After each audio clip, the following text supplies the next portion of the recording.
चौथा अध्याय गोकर्णोपाख्यान आरंभ। सूत जी कहते, मुनिवर, उस समय अपने भक्तों के चित्त में अलौकिक भक्ति का प्रादुर्भाव हुआ देख भक्त वत्सल श्री भगवान अपना धाम छोड़कर वहां पधारे। उनके गले में वनमाला शोभा पा रही थी। श्री अंग सजल जलधर के समान श्याम वर्ण था। उस पर मनोहर पीताम्बर सुशोभित था। कटी प्रदेश कर धनी की लड़ियों से सुसज्जित था। सिर पर मुकुट की लटक और कानों में कुंडलों की झलक देखते ही बनती थी। वे त्रिभंग ललित भाव से खड़े हुए चित्त को चुराए लेते थे। वक्षः स्थल पर कौस्तुभ मणि दमक रही थी। सारा श्री अंग हरिचंदन से चर्चित था।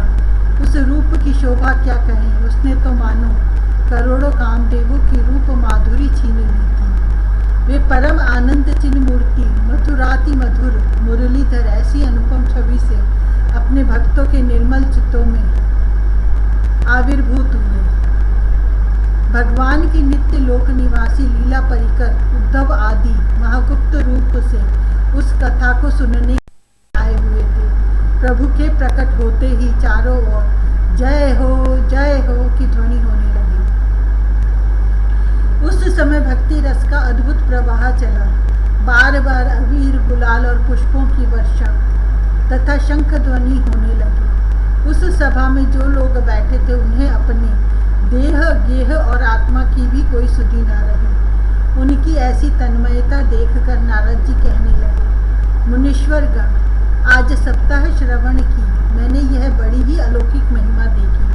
यहाँ तो जो बड़े मूर्ख दुष्ट और पशु पक्षी भी हैं, वे सभी अत्यंत निष्पाप हो गए हैं। अतः इसमें संदेह नहीं है कि कलिकाल में चित्त की शुद्धि के लिए इस भागवत कथा के समान मर्त्य लोक में पाप पुंज का नाश करने वाला कोई दूसरा पवित्र साधन नहीं है। मुनिवर, आप लोग बड़े कृपालु हैं। आपने संसार के कल्याण का विचार करके यह बिल्कुल निराला ही मार्ग निकाला है। आप कृपया यह तो बताइए कि इस कथा रूप सप्ताह यज्ञ के द्वारा संसार में कौन कौन लोग पवित्र हो जाते हैं। सनक आदि ने कहा, जो लोग सदा तरह तरह के पाप किया करते हैं, निरंतर दुराचार में ही तत्पर रहते हैं और उल्टे मार्गों से चलते हैं, तथा जो क्रोध अग्नि से जलते रहने वाले कुटिल और काम परायण हैं, वे सभी इस कलयुग में सप्ताह यज्ञ से पवित्र हो जाते हैं।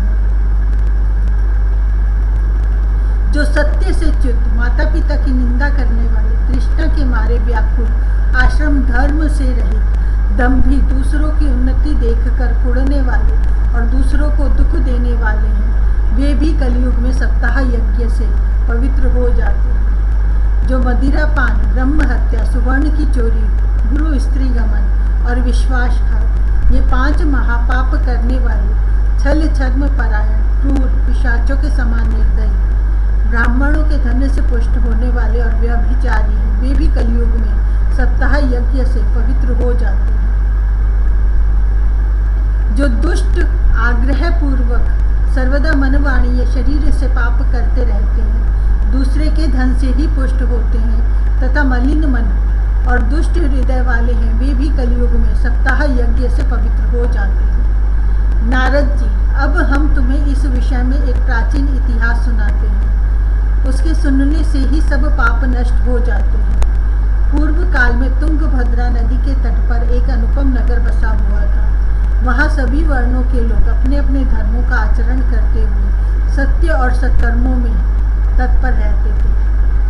उस नगर में समस्त वेदों का विशेषज्ञ और श्रौत स्मार्त कर्मों में निपुण एक आत्मदेव नामक ब्राह्मण रहता था। वह साक्षात दूसरे सूर्य के समान तेजस्वी था। वह धनी होने पर भी भिक्षाजीवी था। उसकी प्यारी पत्नी धुंधुली, कुलीन एवं सुंदरी होने पर भी सदा अपनी बात पर अड़ जाने वाली थी। उसे लोगों की बात करने में सुख मिलता था। स्वभाव था क्रूर, प्रायः कुछ न कुछ बकवाद करती रहती थी। गृह कार्य में निपुण थी, कृपण थी और थी झगड़ालू। इस प्रकार ब्राह्मण दंपति प्रेम से अपने घर में रहते और विहार करते थे। उनके पास अर्थ और भोग विलास की सामग्री बहुत थी, घर द्वार भी सुंदर थे, परंतु उससे उन्हें सुख नहीं था। जब अवस्था बहुत ढल गई तब उन्होंने संतान के लिए तरह तरह के पुण्य कर्म आरंभ किए और वे दीन दुखियों को गौ, पृथ्वी, सुवर्ण और वस्त्र आदि दान करने लगे। इस प्रकार धर्म मार्ग में उन्होंने अपना आधा धन समाप्त कर दिया, तो भी उन्हें पुत्र या पुत्री किसी का भी मुख देखने को न मिला। इसलिए अब वह ब्राह्मण बहुत ही चिंतातुर रहने लगा। एक दिन वह ब्राह्मण देवता बहुत दुखी होकर घर से निकलकर वन को चल दिया। दोपहर के समय उसे प्यास लगी, इसलिए वह एक तालाब पर आया। संतान के अभाव के दुख ने उसके शरीर को बहुत सुखा दिया था, इसलिए थक जाने के कारण जल पीकर वह वहीं बैठ गया। 2 घड़ी बीतने पर वहां एक सन्यासी महात्मा आए। जब ब्राह्मण देवता ने देखा कि वे जल पी चुके हैं, तब वह उनके पास गया और चरणों में नमस्कार करने के बाद सामने खड़े होकर लंबी लंबी सांसें लेने लगा। सन्यासी ने पूछा, कहो ब्राह्मण देवता, रोते क्यों हो? ऐसी तुम्हें क्या भारी चिंता है? तुम जल्दी ही मुझे अपने दुख का कारण बताओ। ब्राह्मण ने कहा, महाराज, मैं अपने पूर्व जन्म के पापों से संचित दुख का क्या वर्णन करूं? अब मेरे पितर मेरे द्वारा दी हुई जलांजलि के जल को अपनी चिंता जनित सांस से कुछ गर्म करके पीते हैं। देवता और ब्राह्मण मेरा दिया हुआ प्रसन्न मन से स्वीकार नहीं करते। संतान के लिए मैं इतना दुखी हो गया हूँ कि मुझे सब सूना ही सूना दिखाई देता है। मैं प्राण त्यागने के लिए यहाँ आया हूँ। संतानहीन जीवन को धिक्कार है, संतानहीन गृह को धिक्कार है, संतानहीन धन को धिक्कार है, संतानहीन कुल को धिक्कार है। मैं जिस गाय को पालता हूँ वह भी सर्वथा बांझ हो जाती है। जो पेड़ लगाता हूँ उस पर भी फल फूल नहीं लगते। मेरे घर में जो फल आता है वह भी बहुत जल्दी सड़ जाता है। जब मैं ऐसा भागा और पुत्रहीन हूँ, तब फिर इस जीवन को ही रखकर मुझे क्या करना है? यूँ कहकर वह ब्राह्मण दुख से व्याकुल हो उन सन्यासी महात्मा के पास फूट फूट कर रोने लगा। तब उन यतिवर के हृदय में बड़ी करुणा उत्पन्न हुई।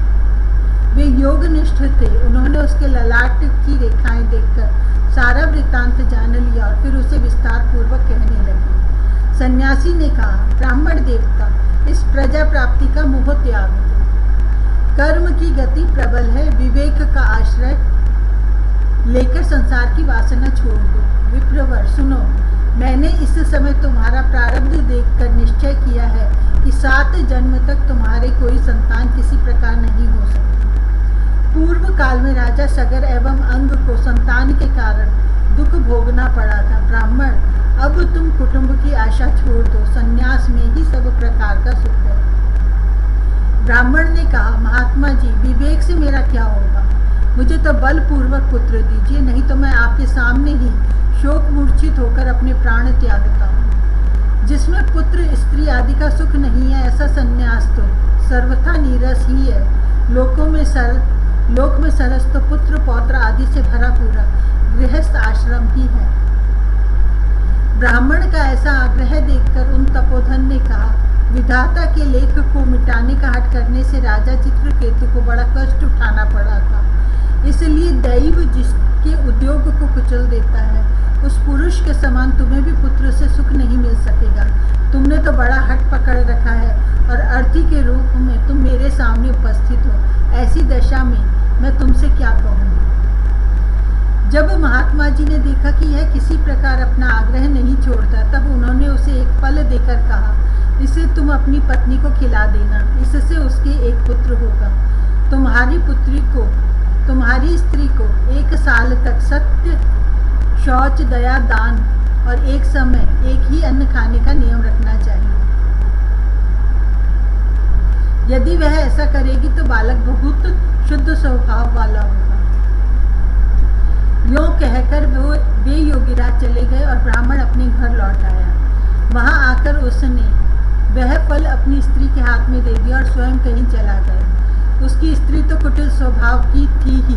वह रो रो कर अपनी एक सखी से कहने लगी, सखी, मुझे तो बड़ी चिंता हो गई। मैं तो यह फल नहीं खाऊंगी। फल खाने से गर्भ रहेगा और गर्भ से पेट बढ़ जाएगा, फिर कुछ खाया पिया जाएगा नहीं। इससे मेरी जाएगी, तब बता घर का धंधा कैसे होगा। और दैववश यदि कहीं गांव में डाकुओं का आक्रमण हो गया तो गर्भिणी स्त्री कैसे भागेगी। यदि शुकदेव जी की तरह यह गर्भ भी पेट में ही रह गया तो इसे बाहर कैसे निकाला जाएगा। और कहीं प्रसव काल के समय वह टेढ़ा हो गया तो फिर प्राणों से ही हाथ धोना पड़ेगा। यों भी प्रसव के समय बड़ी भयंकर पीड़ा होती है। मैं सुकुमारी भला यह सब कैसे सह सकूंगी। मैं जब दुर्बल पड़ जाऊंगी तब ननद रानी आकर घर का सब माल मत्ता समेट ले जाएंगी और मुझसे तो सत्य शौच आदि नियमों का पालन होना भी कठिन ही जान पड़ता है। जो स्त्री बच्चा जनती है उससे उस बच्चे के लालन पालन में भी बड़ा कष्ट होता है। से तो बंध्या या विधवा स्त्रियां ही सुखी हैं। मन में ऐसे ही तरह तरह के कुतर्क उठने से उसने वह फल नहीं खाया और जब उसके पति ने पूछा फल खा लिया तब उसने कह दिया हाँ खा लिया। एक दिन उसकी बहन अपने आप ही उसके घर आई। तब उसने अपनी बहन को सारा वृत्तांत सुनाकर कहा कि मेरे मन में इसकी बड़ी चिंता है। मैं इस दुख के कारण दिनों दिन दुबली हो रही हूँ। बहन मैं क्या करूँ। बहन ने कहा मेरे पेट में बच्चा है, प्रसव होने पर वह बालक मैं तुझे दे दूंगी। तब तक तू गर्भवती के समान घर में गुप्त रूप से सुख से रह। तू मेरे पति को कुछ धन दे देगी तो वे तुझे अपना बालक दे देंगे। हम ऐसी युक्ति करेंगी कि जिससे सब लोग यही कहें कि इसका बालक 6 महीने का होकर मर गया और मैं नित्य प्रति तेरे घर आकर उस बालक का पालन पोषण करती रहूंगी। तो इस समय इसकी जांच करने के लिए यह फल गौ को खिला दे। ब्राह्मणी ने स्त्री स्वभाववश जो उसकी बहन ने कहा था वैसे ही सब किया। इसके पश्चात समय अनुसार जब उस स्त्री के पुत्र हुआ तब उसके पिता ने चुपचाप लाकर उसे दुधली को दे दिया और उसने आत्मदेव को सूचना दे दी कि मेरे सुखपूर्वक बालक हो गया है। इस प्रकार आत्मदेव के पुत्र हुआ सुनकर सब लोगों को बड़ा आनंद हुआ। ब्राह्मण ने उसका जात कर्म संस्कार करके ब्राह्मणों को दान दिया और उसके द्वार पर गाना बजाना तथा अनेक प्रकार के मांगलिक कृत्य होने लगे। धुंधुली ने अपने पति से कहा मेरे स्तनों में तो दूध ही नहीं है, फिर गौ आदि किसी अन्य जीव के दूध से मैं इस बालक का किस प्रकार पालन करूंगी। मेरी बहन के अभी बालक हुआ था, वह मर गया है। उसे बुलाकर अपने यहाँ रख लें तो वह आपके इस बच्चे का पालन पोषण कर लेगी। तब पुत्र की रक्षा के लिए आत्मदेव ने वैसा ही किया तथा माता धुंधुली ने उस बालक का नाम धुंधुकारी रखा। इसके बाद 3 महीने बीतने पर उस गौ के भी एक मनुष्य आकार बच्चा हुआ। वह सर्वांग सुंदर, दिव्य, निर्मल और सुवर्ण की सी कांति वाला था। उसे देखकर ब्राह्मण देवता को बड़ा आनंद हुआ और उसने स्वयं ही उसके सब संस्कार किए। इस समाचार से और सब लोगों को भी बड़ा आश्चर्य हुआ और वे बालक को देखने के लिए आए तथा आपस में कहने लगे देखो भाई, अब आत्मदेव का कैसा भाग्य उदय हुआ है। कैसे आश्चर्य की बात है कि गौ के भी ऐसा दिव्य रूप बालक उत्पन्न हुआ है। दैव योग से इस गुप्त रहस्य का किसी को भी पता न लगा। आत्मदेव ने उस बालक के गौ कैसे कान देखकर उसका नाम गौकर्ण रखा। कुछ काल बीतने पर वे दोनों बालक जवान हो गए। उनमें गोकर्ण तो बड़ा पंडित और ज्ञानी हुआ, किंतु धुंधुकारी बड़ा ही दुष्ट निकला। स्नान, शौच आदि ब्राह्मणोचित आचारों का उसमें नाम भी न था और न खान पान का ही कोई परहेज था। क्रोध उसमें बहुत बड़ा चढ़ा था। वह बुरी बुरी वस्तुओं का संग्रह किया करता था। मुर्दे के हाथ से छुआया हुआ अन्न भी खा लेता था। दूसरों की चोरी करना और सब लोगों से द्वेष बढ़ाना उसका स्वभाव बन गया था। छिपे छिपे वह दूसरों के घरों में आग लगा देता था।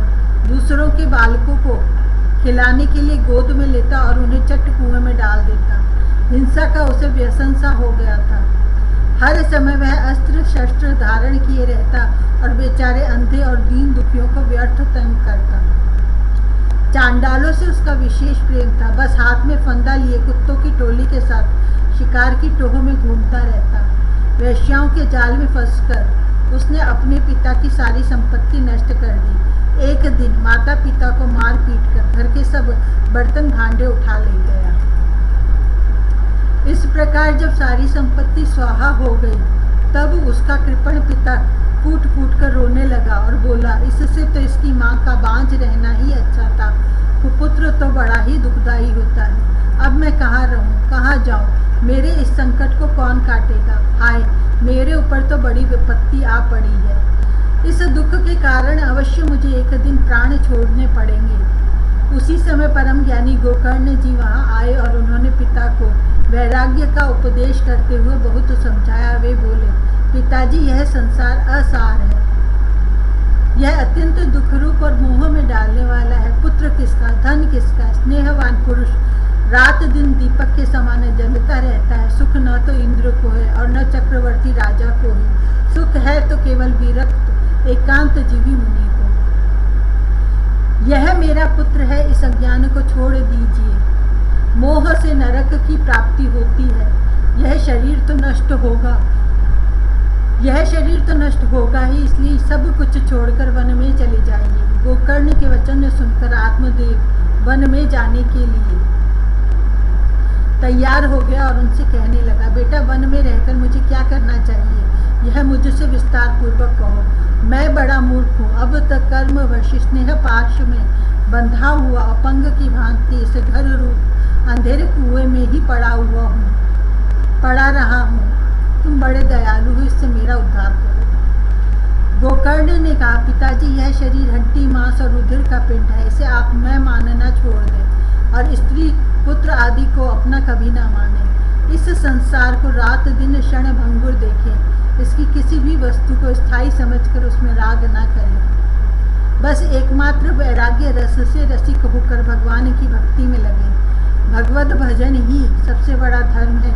निरंतर उसी का आश्रय लिए रहें। अन्य सब प्रकार के लौकिक धर्मों से मुख मोड़ लें। सदा साधु जनों की सेवा करें। भोगों की लालसा को पास न फटकने दें तथा जल्दी से जल्दी दूसरों के गुण दोषों का विचार करना छोड़कर एकमात्र भगवत सेवा और भगवान की कथाओं के रस का ही पान करें। इस प्रकार पुत्र की वाणी से प्रभावित होकर आत्मदेव ने घर छोड़ दिया और वन की यात्रा की। यद्यपि उसकी आयु उस समय 60 वर्ष की हो चुकी थी, फिर भी बुद्धि में पूरी दृढ़ता थी।